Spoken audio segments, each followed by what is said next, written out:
of one nation, one people, one destiny. So here we are gathered to make truth good. Welcome to the ritual I call That's My Opinion. And our topic today, a journey to the center of the earth. Yep, a journey to the center of the earth. Folks, somehow we can't seem to appreciate the fact that God placed us at the center of His creation. We can't seem to understand or appreciate that uniqueness, the fact that God placed us at the center of His creation. We seem to think that, well, just by chance, as the geographers were doing their demarcations, we happen to be here. And there's no need to fuss about it. It's a whole tourist attraction on its own, but there's no need to fuss about it. There are many young ones, folks, who do not even know this fact. Yes, there are many young ones trekking up and down this fantastic fact and don't even know. To them, Ghana is mainly Accra or Kumasi and see no opportunity. Indeed, in the last research, 30% of the youth, if given the opportunity, will just check out, will just leave and probably burn their passport, not even come back. When they die, they can come and bury them here, but or they just want to leave. Ghana means doom, Ghana means gloom. But we shall come back to this. So let me leave it here. Folks, there's a wise saying that if you see your neighbor's chin on fire, quickly fetch a bucket of water and put it next to your chin. If you see your neighbor's chin on fire, quickly fetch a bucket of water and put it by your chin. Francophone West Africa is proving to be a whole new case study.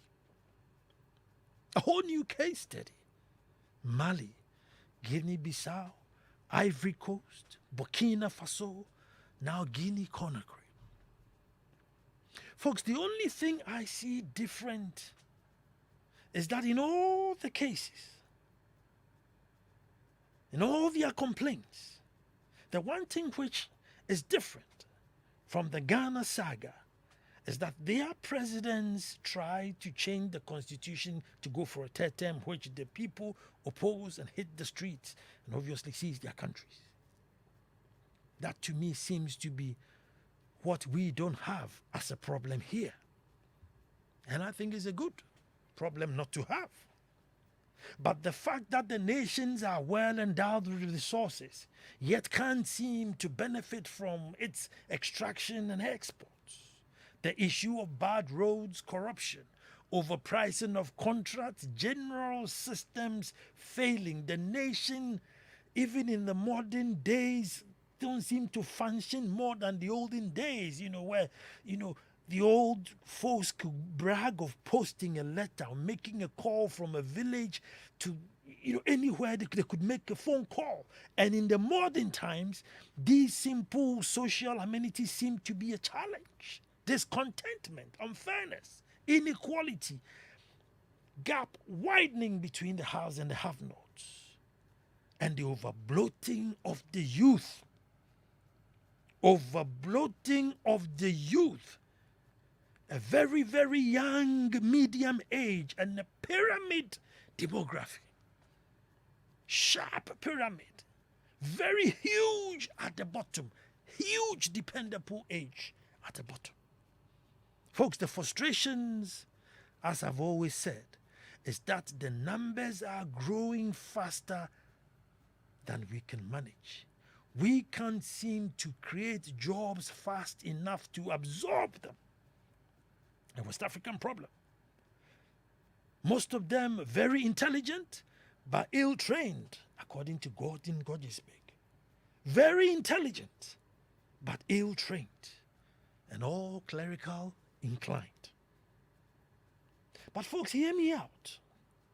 What happened in Guinea was expected. It wasn't a surprise. It was expected.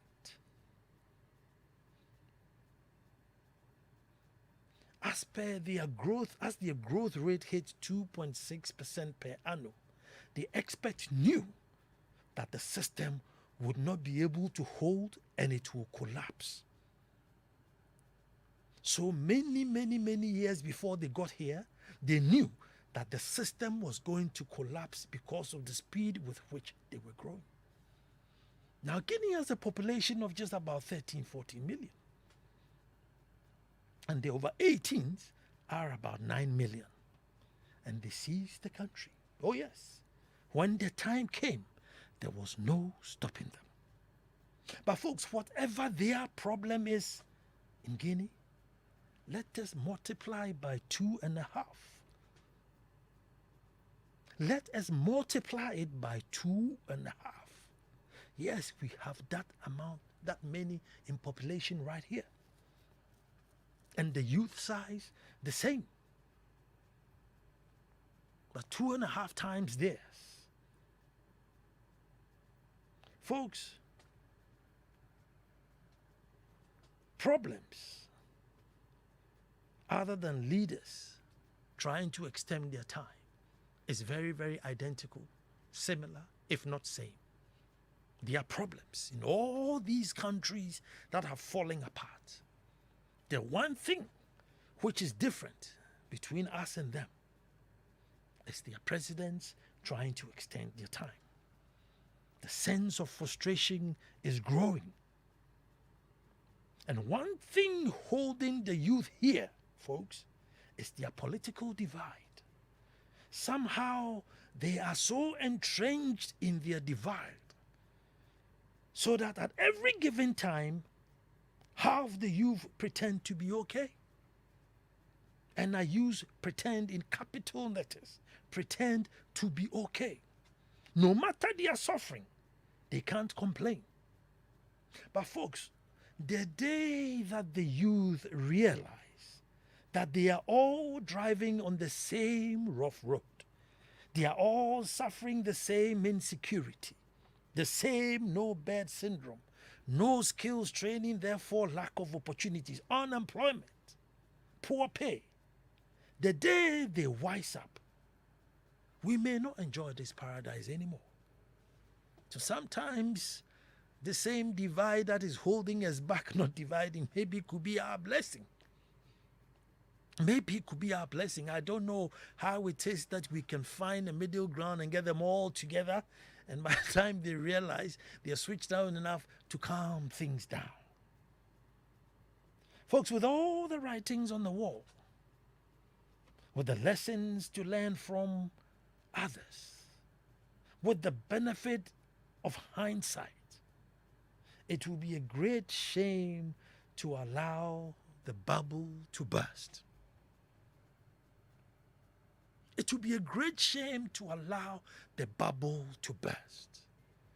And as year in and year out, we see really strange phenomenon. The latest one, which most of people have complained about, is when if you're driving a car and it's fanciful enough and you park by a red light, the amount of young men who just rush the car and start begging for money, and some will even kneel down. It's like a sense of entitlement that once you are in this car, then you must give me some money. Doesn't even know that the car loan was due like a week ago and the bank is even chasing you to come and collect the car. No, they don't see that. All they see is that it's a 4-wheel drive, you are in it, so you are a millionaire, you probably have government largesse, so give me the money. And the numbers are growing. Folks, the new one is a whole bunch of youth, and you see them sleeping, congregated. I mean, they seem to be there. All of a sudden, they're just there. That's a new phenomenon which is growing. So with the benefit of hindsight, folks, it will be sad to sit and wait to allow the bubble to burst. The new one is, you see a woman with about 4 children. There's one by just go past University of Ghana, and she's in probably like the number 1 jersey, and she's got like kids, and they are all in football jerseys. Just lots of them, like 5 of them, all dressed in the same football jersey. I don't know whatever it is, and they're sitting there begging. That's sort of like the new one also creeping up. It would be a shame to sit and wait for the bubble to burst. It will be a shame. As we are watching all these things, and you go everywhere, and you have farmers, now they have a peculiar problem and they are all complaining. You have poultry farmers talking about corn prices just skyrocketing from 100 cedis to 500 cedis. And, just new sort of complaints, really deep head sort of complaints just popping up from different corners. It would be a shame to sit and wait for the bubble to burst. But folks, let me take you on the journey to the center of the earth. Now, I couldn't put it better. I got this message on Facebook, on WhatsApp, and unfortunately, whoever wrote this piece did not sign their name to it, so I can't even give them credit for it. But folks, a journey to the center of the earth, to me, right, and to you. And this is what he wrote, so just listen to it. This is, my country is called Ghana, a place where Muslims enjoy Christmas more than Christians. A place where a Dagati man will sing in Chi and win every award there is to win. A country where a Muslim vice president visits a church and quotes the Bible. A place where the national chief imam donates to build a cathedral. A place where a man will have an Ekuapem mother, an Ewe father, and go ahead and marry an Ashanti woman. Where a Jehovah Witness lady dates a Muslim guy and gives birth to a Catholic priest. A country where fufu is served at an Ewe festival. Let's continue to hold this beautiful place called Ghana. A place where 2 different tribes far apart enjoy one delicacy, Achims and Dagatis, dog meat. A place where Kwawus and Ashantis enjoy marrying Ewe because of Akpele, Fetridechi, and the beautiful Bobobo and Agbaja dances. A place where traditional leaders respect each other. A place where siblings belong to different political parties yet live peacefully. Let's shame the greedy ones who want to divide us. One love, one Ghana, one common destiny. You see, folks, to me, that's a journey to the center of the earth. But unfortunately, because we were born into it, we think it's normal. To many of you listening to me, particularly those who haven't traveled, but just born and bred in Ghana and you did all your education, you're working in Ghana, to you, it's common, it is normal. And I'm telling you, even in very, very advanced countries, they don't have this fun. They don't have this harmony. Folks, as funny as it may sound, I am telling you, many advanced nations would love this sort of harmony, this sort of freedom, this sense of humanity. Folks, how can we throw all this away instead of building upon it? Folks, instead of building upon it, being at the center of creation with this level of understanding amongst us, with this level of understanding. And to top it all, folks, no typhoon, no hurricane, no disasters. And still, folks, the youth want to run away. Why? If you ask me, I'll say bad politics and lack of history. If you ask me, I'll say bad politics and lack of history, lack of knowledge. People would walk to Libya. People will leave all this harmony, this freedom, this richness of culture and walk on the desert. Folk, when it's time for Eid, we Christians are chasing our Muslim friends for rice and cow meat. When it is time for Homo War, we are chasing them for kwekle and palm nut soup. I mean, it just doesn't get more beautiful than that. But to us, a common. I was born into it. We see it every day. So maybe there should be that conscious effort to let us realize that it is a very, very unique position for a country to be in. It is an extremely unique and blessed position for a country to be in. So sometimes maybe when we are jumping and complaining and wailing and explaining, it's because we don't want to see this thing go to a waste. Maybe it's not because Ghana is the worst place in the world. Never. Maybe it's not because this is... No. Maybe it's because we see what we have and we must hold on to it, build upon it. You know, it's just like, you know, you can see the paradise right in front of you. You want to reach out and touch it. Just one leap and touch it. But then what happens? MPP, NDC. So do throw in some tribal agitations here, throw in some religious agitations here, personal attacks here, anything to cause a divide. Folks, anything to cause a divide.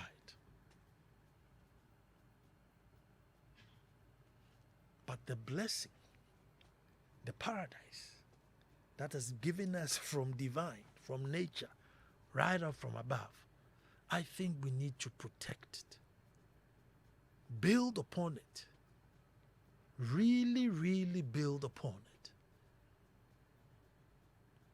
And I think we're almost there. But it will be a shame, folks, to sit and wait just like all these other nations sat and waited until they fell apart. It will be a shame to sit and wait while just, you know, a few people seem to have some level of impunity and some level of affluence and access to power and money, while the rest are just there struggling and struggling and struggling and struggling until boom, it explodes because the youth are just becoming too much. The smallest pavement, and next thing, there's a banku seller there, there's a rose plantain seller, there's you know, it becomes a mini market. You construct a road today and you leave a little patch for pedestrians. But next morning, by the time you come, it's turned into a market. The flyover, Pokuasi flyover, you know, while they were debating on who got the money, who built it, who did, straight, chop bar. Right down, go to Palace Mall around Spintex, a little space, chop bar.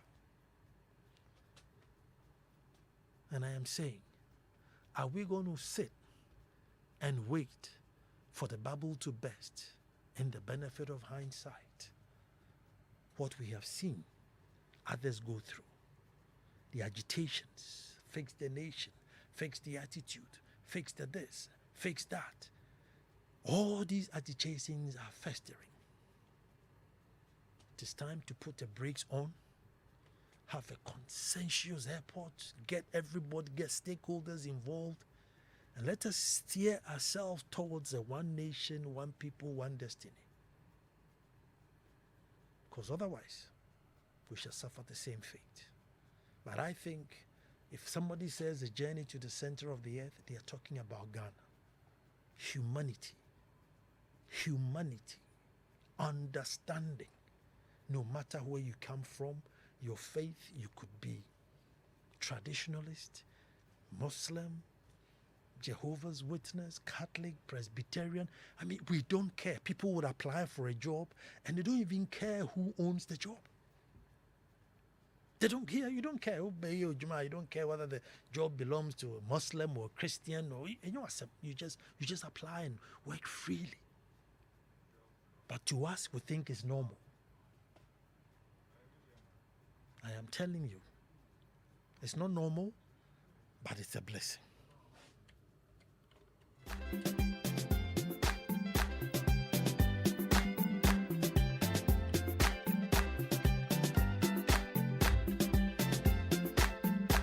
Well, it's 0302 216 541.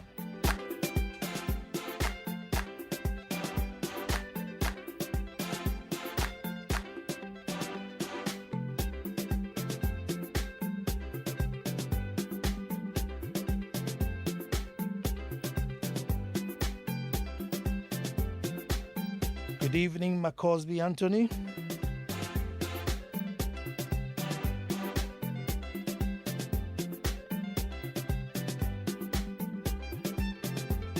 Hello, let me see. Who's my first caller? Nana Ansah, Derek. Derek, let me hear you. Now, the issue I think is very simple. I think we don't even appreciate the gift or the gifting of God. And more so to our politicians are not helping. But I keep talking about this, Nana. There's something I see, and I don't know if I might be wrong.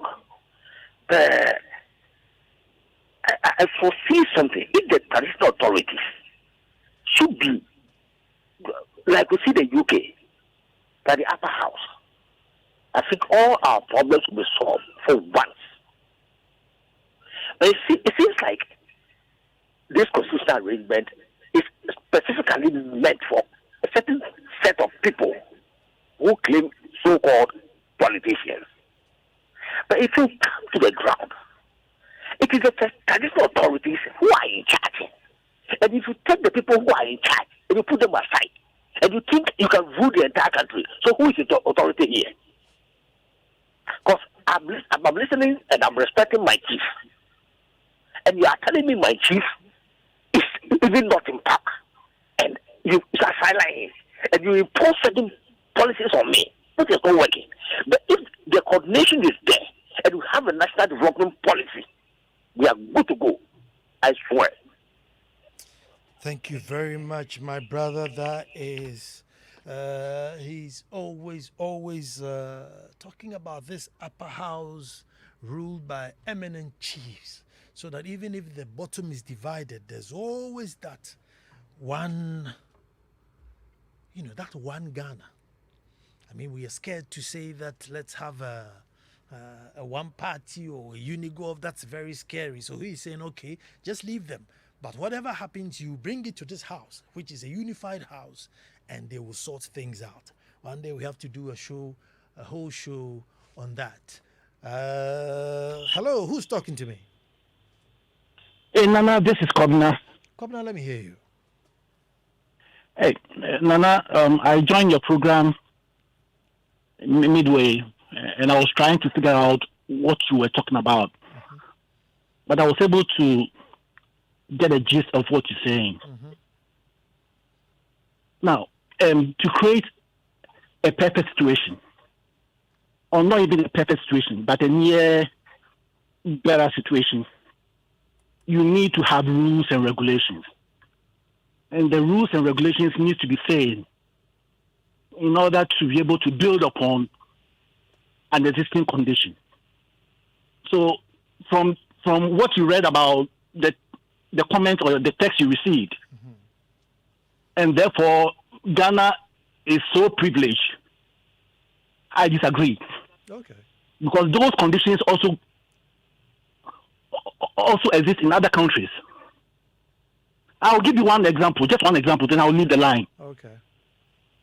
Just in the 60s, you remember in the United States, interracial marriages were banned, mm-hmm. and there were a lot of riots, right? A lot of hatred. Mm-hmm. But people were able to come up and change the rules and make sure the rules work for everybody. No, but in the United So States, what we Christians. need to do is to recognize that the rules are not good. And let me give you just one line. Okay. President Akufo-Addo was asked if the condition is ready to be changed. Did you know what he said, Nana? Do you want me to tell you? Nana, do you want me to tell you? Well, tell me. He said he's not amenable to the change of the national to the constitution. And you and I know that it's not good right now. We need to. The person who the constitution was written for, he's died and gone. So what is preventing us from changing it? And that's why we need to build on it. That's why we can move the country forward, and that's why we can prevent our kids from walking to Libya in the desert and traveling to Europe and to America, because those conditions are good. They change the rules. The rules are good over there. You understand what I'm saying? Now Ghanaian kids can't fight anymore. In America, kids go to the university, and when they come out, they come to fight. Here, the kids join the universities, and when they want to come and help, come and join the old folks to rape the country. Look at the young people in government, ministers in government. What is happening to them right now? Okay, I'm not saying that I'm not saying that everything is perfect, and with regards to the harmony we have in Ghana, I don't think America can compare to us. I'm telling you, I don't think the trust with which Christians and Muslims have for each other, it's like that in other countries. No, they are very, very suspicious of each other. Hello, who do I have on the phone, please? Good evening, Nana. I hope you're doing well. I'm good, Ajimai. Let me hear you. Yeah. And now you have a serious point, but I once again beg to differ at a certain point. Sure. Yeah, you are talking about if you see fire burning your friends, you have to fetch water to put it around yours. Mm-hmm. I mean, what is happening at the other country is a bit different, because it is not a matter of the youth are not being served properly, but rather the president is not trying to go by the law that they are using to govern the country. Okay, when you come back to Ghana here, we the youth are not served properly because we don't fix ourselves. The issue is, instead of looking for something to do, we all depend on the government, the politicians, the MPs. Follow me, I'll do this for you, I'll do this for you. They will promise you when they come on power. But when they come on power, they need to pay their debt. If it doesn't reach your term, then you seem to be disappointed. Somebody will finish university and start a certain business, they will laugh at that person. They will go to abroad and go and do West things over there to be paid, just because the money over there is huge.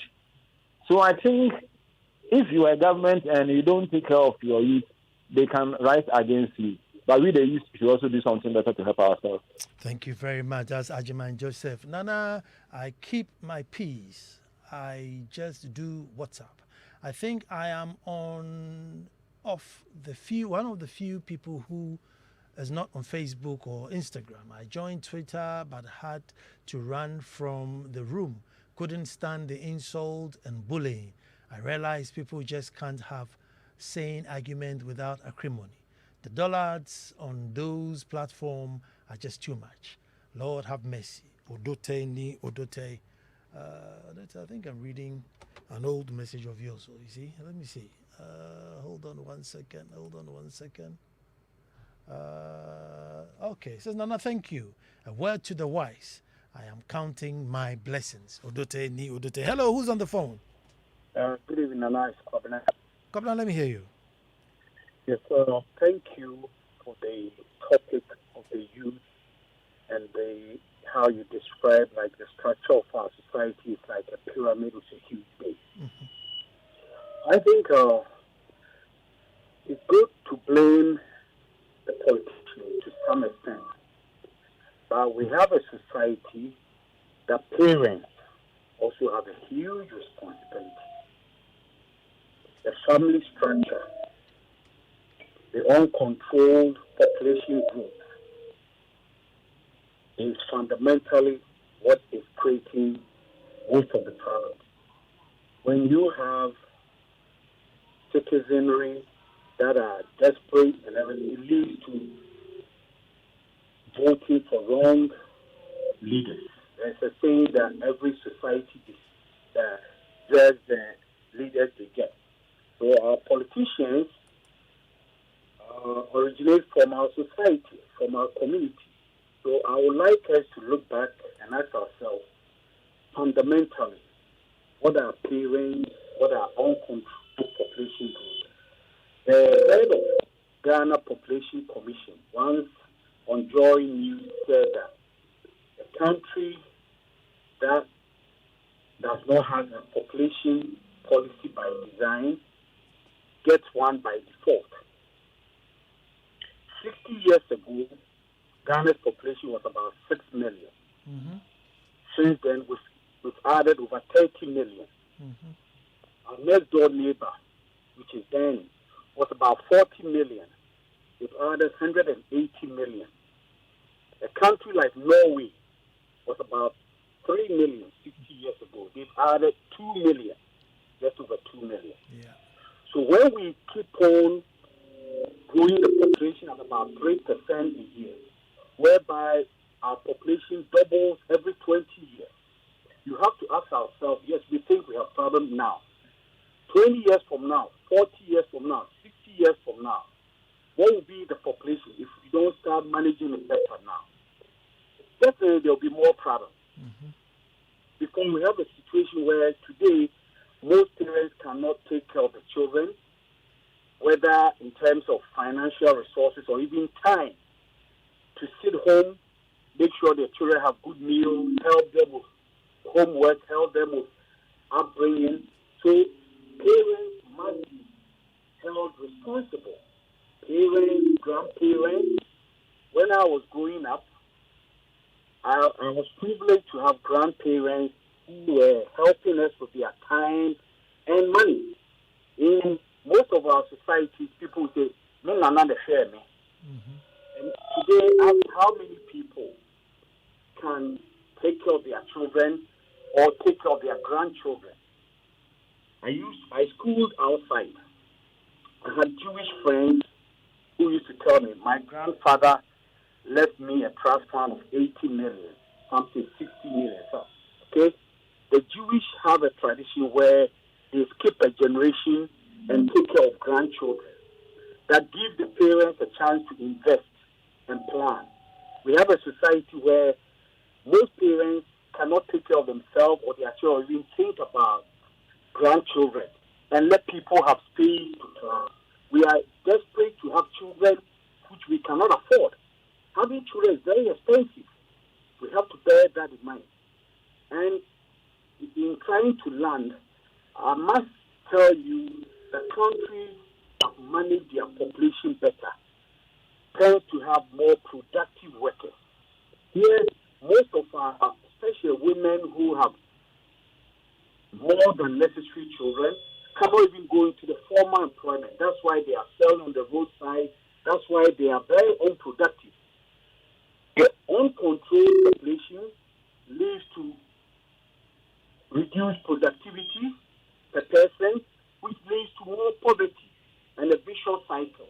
So it's very, but politicians cannot jump in and tell people to manage their family size better, because people will rebel against it. But I'm sorry to say, every 5 minutes of sex shouldn't turn into a baby. Look at the most recent figures that came out, teenage pregnancy. Where are the parents? Where are the grandparents? Why is the family collapsing? That is another problem. We can't just point fingers at the politicians only. Thank you very much.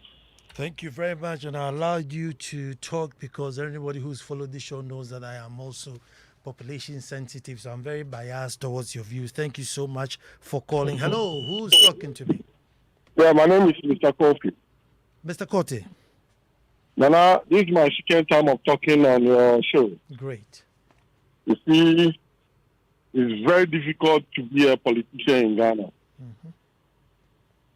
I tell you what, if they say prepare soup and you have only pepper and onion, no tomatoes, no meat, your soup will be bad. the population is clerical in nature.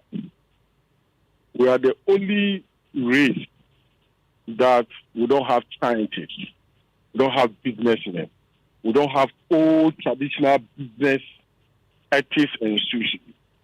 All that we know is to manage, do this. When I was young, I saw these coup d'etats and everything. They've never helped. Tell me one country within sub-Saharan Africa that is successful. We are all alike. Sub-Saharan Africa, Caribbean, wherever black race is, we are poor. It's not bad management, it's not bad politics. Of course, leadership plays a role, it can catapult us fast. But what we need is science, technology, artisans. They create wealth. Aside that, this cocoa, gold, and oil cannot take care of the youth and the number of population that we are producing. You will talk, we will change government. Here will not be Malaysia. Here will not be South. Oh dear, your line dropped. There were good points. Countries that are richer, if they are the same sort of, demographies and everything, the thing that makes one richer than the other is technology. Honestly, the thing that makes one country richer than the other is technology. There's absolutely nowhere in this world that Singapore should be richer than Congo. I mean, think about it. How can Singapore be richer than Congo? I mean, can you imagine? Technology. Otherwise, how in this world will Singapore, country like Singapore, be much more wealthier than Congo? Who's on the phone? Hello. Yes, sir. I'm sorry, your start. I'm back again. Okay, Derek. Ghana and South Korea had our independence 6th of March 1957. So where is the missing link? They have a vision, they have a focus, and then there's a tradition. So what my fear is, we shouldn't be then tapping to the politicians to be dribbling here, there, and then if the whole thing is boiled down to manifesto politics. Let's throw this thing away somewhere, have a national development policy, and then we are good to go. You see, I don't know. It's like we are handicapped in thinking. Let's settle somewhere. Derek, I share your passion, and why not? 0302 216 541. 0302 216 541. A journey to the center of the earth. And I am saying that the harmony, the humanity that we have amongst our inter-tribes and inter-religion in this country, it's beyond imagination. Hello, who's talking to me? Yes, the earlier Mr. Kofi. Let me hear you. Please, the technology. Yes. The polytechnics. Mm-hmm. And then our rich people don't go doing this. We should have about 5 rich people putting money in a seed money. We create students who are learning how to do farm, bicycle, farm implements, machines. That will make us rich. The wise people are taking our money from it. Management, corruption, this. It will not do anything. The resources is in the land. We need to take it, add value to it, change it, export it. Let me give you one example. Go to Tema. Mm-hmm. All the containers coming have good meat. When they are going, they go empty. About 90% of containers that come here, that will use dollars to go and bring it, go empty. It is only the same cocoa, gold, bauxite, now oil, that brings us revenue. And the population is quadrupling day in and day out. So it's not about politicians being corrupt and this. How much are they taking? If you create billions of dollars, when people steal small, you have better institutions to deal with them. But if all your mind is politicians, they are suffering, the politicians. They are doing that to change and come back. That's why they are bashing each other. The system is not working. It's not their fault. They have only pepper and onion. They can't do any soup. Let us train more scientists. Me, myself, I'm not a scientist. But I was from village, the school that I went, and I struggled to be where I am. But I know the truth. Thank you so much. Science. Bye-bye. I couldn't agree with you more. I couldn't. Today, if somebody knew me, they think I paid my college. Who would say I've bribed my college? 0302216541. A journey to the center of the earth, realizing the power, the blessing with which we have. In spite of all the KKKKK we hear, I am telling you that there aren't many places on this earth that you can find that level of understanding and harmony as we do here in our beloved Ghana. Hello, who's talking to me? Yeah, good evening, Nana. My name is Manaf. Manaf, let me hear you. All right. It seems each and every day we blame politicians.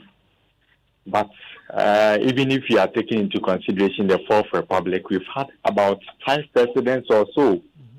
And we still complain about politicians.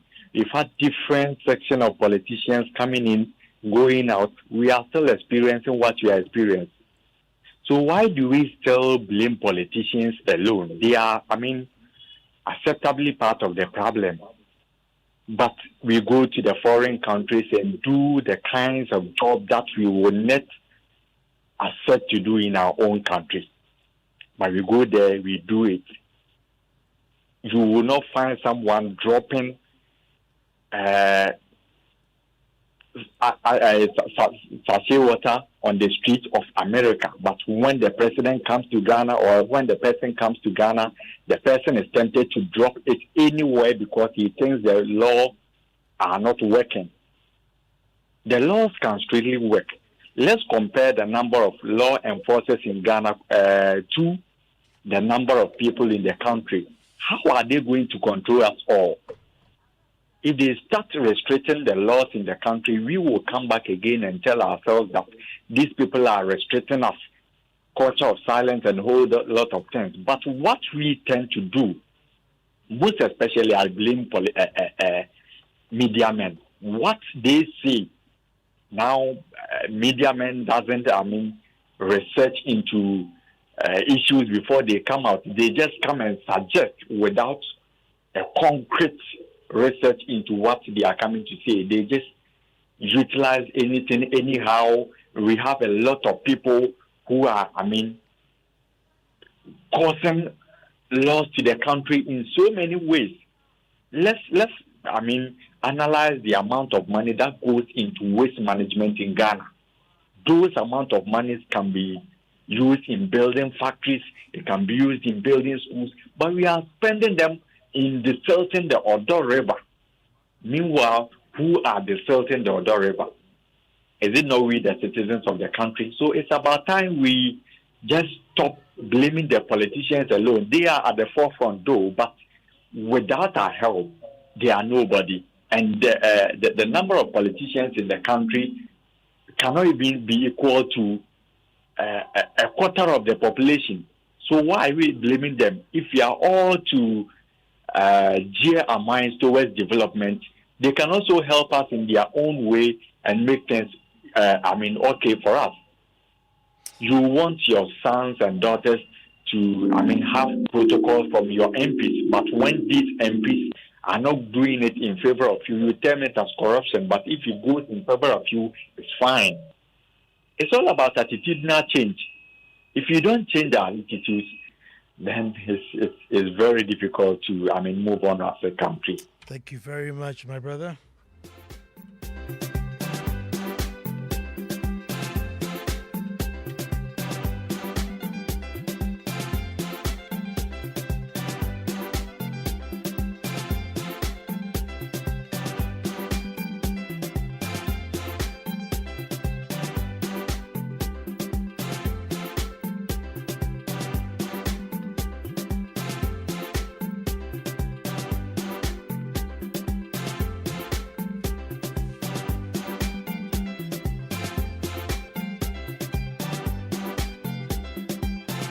Well, Mami Essie Thompson is right here to give you the news bulletin.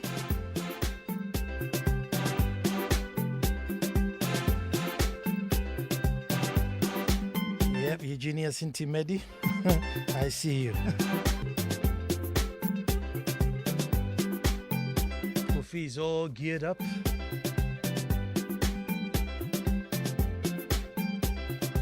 To give us tunes, so we pray for our paradise.